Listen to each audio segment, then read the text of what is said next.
on a eu au moins une annonce, nous, enfin, sur ce qui allait se passer, sur la fermeture de l'établissement. On l'a su la semaine précédente, hein, le début du confinement.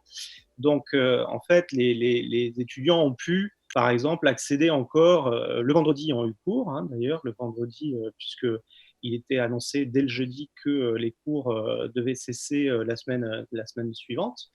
Et donc, le vendredi a été une journée qui a permis de finir un certain nombre de cours, de prévenir les étudiants pour ceux qui avaient cours en présentiel. Et ils ont pu aussi, par exemple, encore accéder à la bibliothèque universitaire pour pouvoir récupérer des documents. Mais effectivement, ensuite, pour les étudiants, comme pour le reste du personnel, à part quelques personnes en particulier, l'accès au campus a été totalement fermé. Et depuis, c'est resté fermé, hein. Donc effectivement, ce qui a été très compliqué pour les étudiants, pour la plupart de nos étudiants, c'est que c'est plutôt le confinement qui a été compliqué, dans la mesure où ils ont été, comme beaucoup, pris par surprise, hein, en quelque sorte, et ont pu très bien se retrouver confinés dans des endroits où ils n'avaient pas leur matériel, où ils n'avaient pas leurs ouvrages, où ils n'avaient pas d'accès au réseau. Donc là, ça a été compliqué pour les étudiants de ce côté-là, hein, pour un certain nombre d'entre eux. Pour ce qui est des enseignants, la plupart d'entre nous avons évidemment tout notre matériel à disposition là où nous sommes confinés, hein, puisqu'on était en plein semestre, donc il n'y avait pas de vacances à ce moment-là. Donc les enseignants ont leur matériel, ça n'a pas changé grand-chose de ce point de vue-là.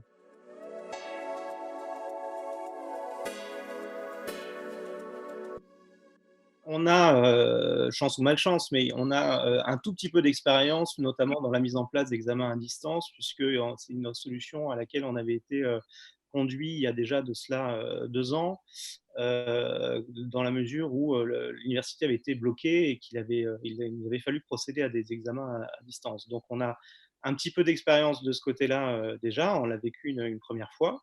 On sait que ça engendre des difficultés pour tout le monde, hein, que ce soit du côté des enseignants ou des étudiants, hein, puisque les examens ne peuvent pas être du tout les mêmes, évidemment. Les conditions de passation des examens ne sont pas les mêmes. Enfin, ça génère un certain nombre de difficultés, mais on a un petit peu d'expérience. Alors, par contre, effectivement, ce dont on n'a pas l'expérience et qui est plus difficile à organiser, c'est une véritable continuité pédagogique, hein, dans la mesure où l'enseignement à distance, c'est une pratique que nous n'avons pas, nous, dans notre département. Certains départements pratiquent l'enseignement à distance depuis un certain temps et qu'il est difficile, enfin, qu'il n'est pas possible d'improviser alors qu'on ne peut plus se réunir concrètement pour le penser, qu'on n'a pas forcément des outils techniques à domicile, chacun chez soi, qui soient vraiment adaptés pour pouvoir faire l'enseignement à distance. Donc là, la seule chose sur laquelle on peut compter, c'est d'une part le fait que certains collègues ont des petits groupes et donc peuvent se permettre d'utiliser des outils de visioconférence pour faire des cours en petits groupes, hein, quand ils le peuvent. Et sinon, c'est d'utiliser un espace numérique de travail sur lequel on peut mettre un certain nombre de documents, etc. La difficulté qui s'est présentée pour l'ensemble des enseignants, c'est plutôt d'avoir, selon les effectifs, moi par exemple, j'ai aussi beaucoup de cours magistraux qui s'adressent à parfois des centaines d'étudiants, c'est d'avoir un vrai retour, un feedback du côté des étudiants pour savoir s'ils sont présents. Et il se trouve que l'université a mené une enquête, une grande enquête, hein, en envoyant des SMS à plus de 20 000 étudiants, hein, puisque c'est le nombre d'étudiants qui est à l'université Paul Valéry, pour savoir s'ils étaient dans une situation de ce qu'on appelle de fracture numérique, hein, c'est-à-dire qu'ils pouvaient être dans une situation avec difficulté d'accès au réseau ou tout simplement pas d'ordinateur ou, voilà, ou d'autres problèmes de ce type.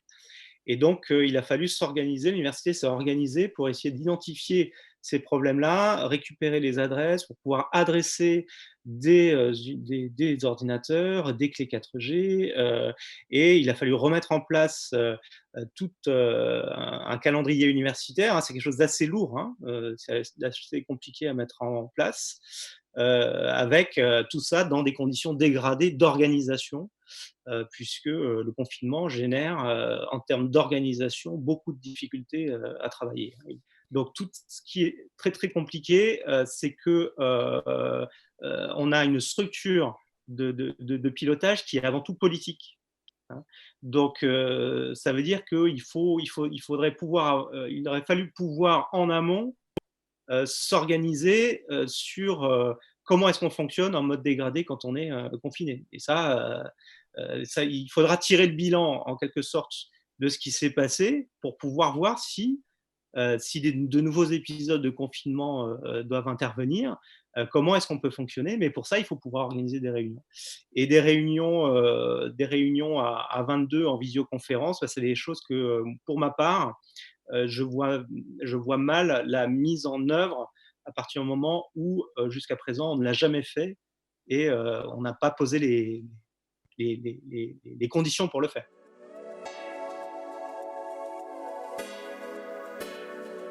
Alors, en ce qui concerne les universités, il a été, au moins on a ça pour nous, j'ai envie de dire, pour nous organiser par rapport aux établissements scolaires pour lesquels ça va être beaucoup plus compliqué actuellement, c'est qu'on sait d'ores et déjà, et ça a été annoncé assez clairement, que les cours ne reprendront pas et que donc les étudiants ne reviendront pas sur le campus. Hein. La seule exception qui pourrait être mise en place, c'est de pouvoir venir sur le campus pour récupérer des ouvrages dans une sorte de drive que mettrait en place la bibliothèque. Ça, c'est en cours de discussion, d'organisation, mais ça sera sans doute le seul cas de figure dans lequel les étudiants reviendront physiquement sur le campus. Pour ce qui est des personnels, eh bien, ce qui nous est communiqué par la présidence, c'est que seuls les personnels dont la présence est absolument requise sur l'établissement seront à même d'y venir. Donc les enseignants ne reviendront pas sur le campus sans doute avant de longues semaines, voire la rentrée prochaine. Et donc, actuellement, par exemple, nous sommes aussi en phase de recrutement, puisque c'est nous-mêmes qui faisons les recrutements de nos pairs hein, dans les équipes pédagogiques.